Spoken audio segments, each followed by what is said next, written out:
Hey guys, how's it going? Yonko Hunter here, and today I'm going to be talking about the supernova. The supernovas are rivals of Luffy, but it seems like they haven't really gotten any coverage since the Sawadee Archipelago. Characters like Law, for example, have basically become an honorary Straw Hat, and most of the supernovas we don't even really know how their devil fruits work, or if they can use stuff like hockey, for example. So what role will the supernova play in Wano? With so much going on in Wano right now, it's really easy to forget just how many strong characters there are. Wano's been built up with more hype than Marineford, and it's lived up to it as well. There are a total of 8 supernova on Wano, including Luffy, Zoro, Basil Hawkins, Kid, Killer, Scratchman Apu, X-Drake, and Trafalgar Law. And even if some of the supernova aren't near the level of the stronger supernova such as Luffy, Law, and Kid, they're still some of the strongest in the generation. By the time Luffy becomes the Pirate King, it's really important that most of them are at least Admiral level and pushing Yonko level. Because of this, Wano has to be the arc where the supernovas shine. There are 2 Yonko here, meaning that if the supernovas are going to beat them, they're going to have to grow a lot based on previous portrayal. Oda wouldn't have put all the supernovas in Wano if he didn't want them to do anything.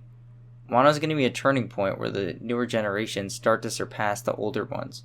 From Wano onward, the supernova should have a bigger role because they're going to be the ones competing with Luffy to become Yonko and King of the Pirates.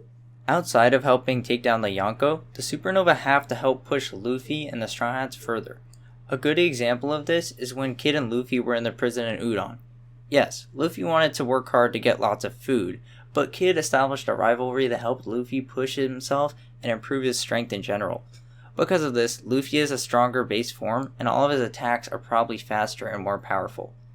Kid isn't the only example of this though. Scratchman Apu will likely make the whole alliance stronger.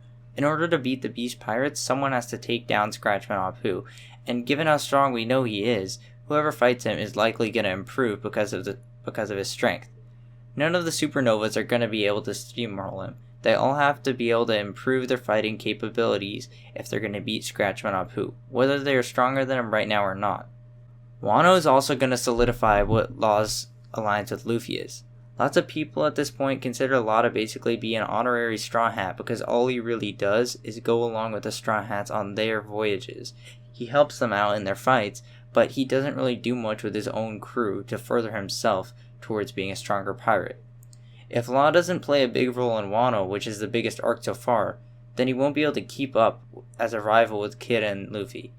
Back in the Sawadee Archipelago, Law was portrayed to be an equal to Luffy and Kid, but ever since Dressrosa, Luffy's been pulling away portrayal rise from the other supernova, and I really like Law as a character. I don't think he should be outdone that much by Luffy and Kid, and he should be an almost equal to them.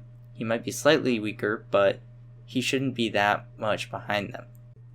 In general, I think Oda can really use Wano to give us more information about the supernova and how their powers work.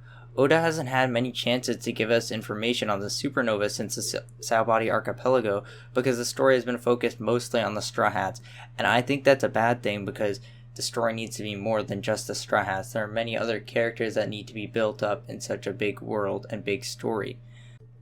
Wano is also going to be important so that people get a more realistic view of the supernova and their different strength. A good example of this is Scratchman Apu because before going into Wano, everyone thought he was super weak, but now we're shown that he's in fact pretty formidable and he can hold a fight against a stronger supernova.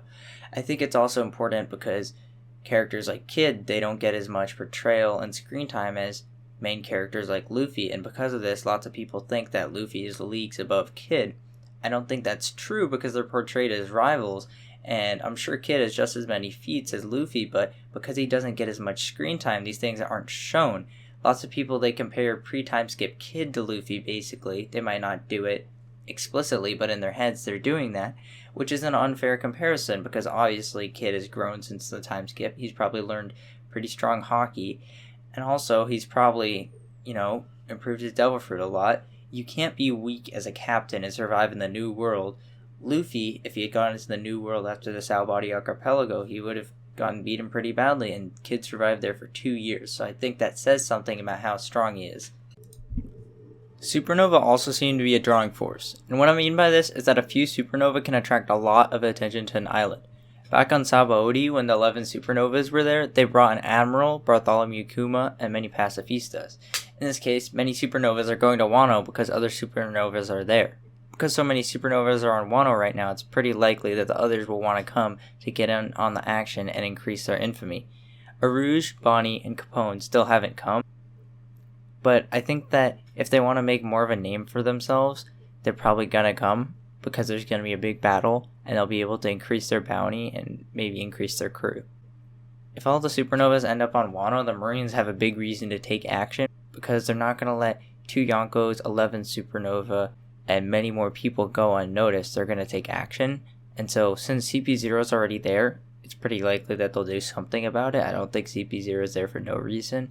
And also, I think they might send an admiral such as Kizaru, probably not Fujitora just because he caused a bit of trouble with Akainu, and maybe Green Bull because we haven't really seen any action from him, so we'll see what happens there.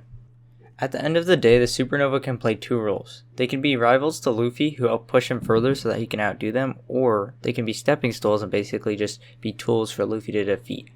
Wano is going to be a critical point where we can see what the role of the supernova is and how they will impact the story going on. To me, other characters can be used as stepping stools like other villains introduced later on for the Straw Hats to defeat, but because the supernovas have already been introduced and established as rivals since halfway through where we are now, it's better to use them as rivals going on because you can't establish such rivals to go to the end of the story right now. It's better to use ones that have been introduced in the past. Similar to Marineford, because Wano is such a big arc with so many fights and characters involved, he has to focus on the supernovas and also new characters. And in terms of the supernovas, he has to expand more on their abilities and their character in general. All in all, I'm really excited to see the supernovas in action during this arc. It's such a big story. While it's fun to follow the main characters, it's also important to establish rivals and other important side characters so that the main characters can grow, and also so that we just have more information about the world in general. It's not fun to just focus on the main characters. For the story to not get boring, rivals have to be built up. Luffy has to have competition for the Pirate King, otherwise the story is just going to get boring. That's all I have for today. Thank you all for watching. If you enjoyed the video, be sure to subscribe, and I'll see you guys in the next video.